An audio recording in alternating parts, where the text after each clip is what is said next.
What's up mga katropa? Dito tayo ngayon. Re-reviewin natin tong bagong kuha nating sasakyan, Mazda 3. So good talaga to. Ito yung naging best option ko ngayong taon sa pagkakuha ng sasakyan. Marami akong pinagpilian eh. Pinili ko option ko nung una Honda Civic, tapos pag family car naman sa Toyota Veloz. Sabay-sabay naman sila na-approve. Yun nga lang, siyempre kailangan natin ng pag dinadala natin masaya, para siyempre enjoy tayo mag-drive. Meron na tayong 7-seater, meron na tayong malaking sasakyan, meron na rin tayong pick-up. Kaya napag-desisyon ako ng yung medyo naman sporty yung dating at reliable. Ito itong Honda na ano naman, nagkaroon na kasi ako ng Honda Civic dati, mga 2018. Nabenta ko na rin siya, pero medyo okay rin naman ang Honda. Ito yung rival ng Honda Civic to. Tapos yan, na-release lang to nung 2 weeks ago. Medyo busy kasi, pero ginagamit ko naman siya almost araw-araw kahit malapitan na. Siyempre excited pa eh. Ang sarap talaga niyang dalhin. Yung power steering niya, yung control niya, para talagang kontrolado mo talaga yung daanan at yung kotse. Susunod talaga siya eh. Susunod siya sa kung ano yung inano mo, ramdam mo talaga na kontrolado mo yung dala mong kotse. Ayun yung isa pinakamaganda dito. Tapos may sports mode siya. Tama, may video ako. Tapos may paddle shifter din siya.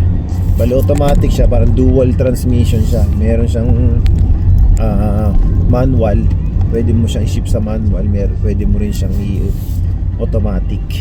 Kaya hindi ka talaga maboboring pag dinala mo siya. Sobrang solid. Kasi ngayon, maulan ngayon, maano rin yung gulong niya, pati yung stable siya eh, hindi siya maalog. Maganda. Kasi kala ko nung una masikip siya kasi may family na ako, 2 bata. Pero kasyang-kasya naman, malaki naman yung likod niya, malaki yung trunk niya. Lalo na tong sa driver side, sobrang solid ng driver side. Talagang parang ginawa talaga ito sa driver side eh. Sobrang comfort niya.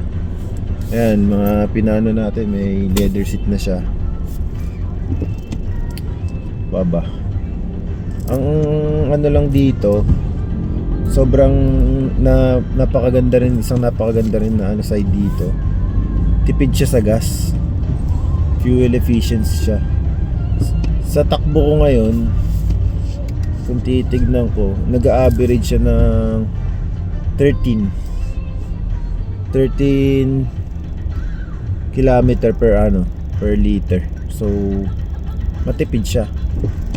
Hindi ko pa siya natatry sa Skyway. Siguro siyempre pag Skyway malamang mas mas matipid dyan eh. Lalo na't meron tayong sports mode at manual. Matipid siguro din yan. Kasi sa traffic nga 13 km per liter siya.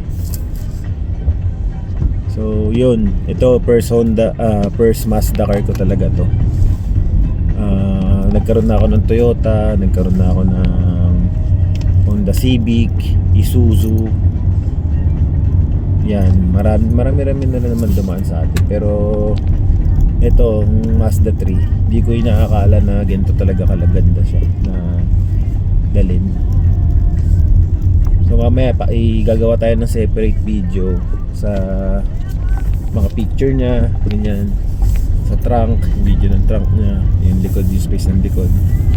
Tapos susunod, siyempre tatry tayo sa mga highway, kung gaano katulin, kung gaano kabilis yung kayang ibugan itong kotse nito. Pero kung nag-search ako, maabot na siya ng 190 yung maximum speed niya, 190 to 195. Sobrang tulin na. Di mo naman kailangan ng ganong katulin eh. Di mo rin magagamit yung ganong katulin dito. Manila pa, traffic. Pero sapat na. Tapos yung engine pala nito 1.5 gasoline engine. Tapos Sky Active siya. Sky Active engine, kaya sobrang solid to. Yun. So subaybayan nyo ako ulit. Gagawa pa tayo ng maraming video sa Mazda 3. Ride safe dyan mga ka Mazda 3.